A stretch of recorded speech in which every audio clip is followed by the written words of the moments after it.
ભાવનગરના નારી ગામ પાસે ડીસીએમના ચાલકે બાઇક પર જઈ રહેલા પરિવારને અડફેટે લેતા ત્રણને ઈજા પહોંચી હતી। સૂત્રોના જણાવ્યા અનુસાર ભાવનગરના નારી ગામ નજીક બાઇક લઈને રાહુલભાઈ વડાળિયા તેમના પરિવારના સભ્યો સાથે બાઇક પર જઈ રહ્યા હતા। હાઇવે પર બેફિકરાઈથી જઈ રહેલા ડીસીએમના ચાલકે બાઇક અડફેટે લેતા રાહુલભાઈ તેમજ તેમના પત્ની અને એક બાળકને ઈજાઓ પહોંચતા તેમને તાત્કાલિક સારવાર માટે ભાવનગરની સરટી હોસ્પિટલ ખાતે 108 મારફતે ખસેડવામાં આવ્યા હતા। બનાવના પગલે પોલીસ દ્વારા વધુ કાર્યવાહી હાથ ધરવામાં આવી હતી।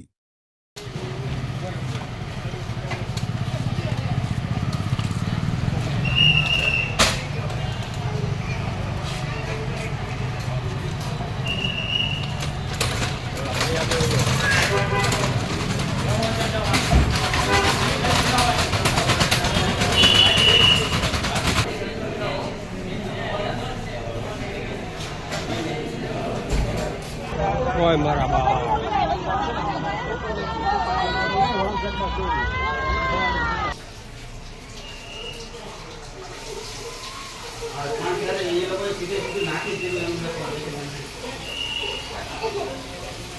કોણ હે હેલો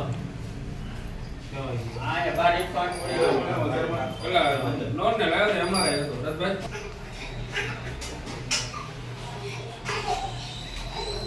અમારો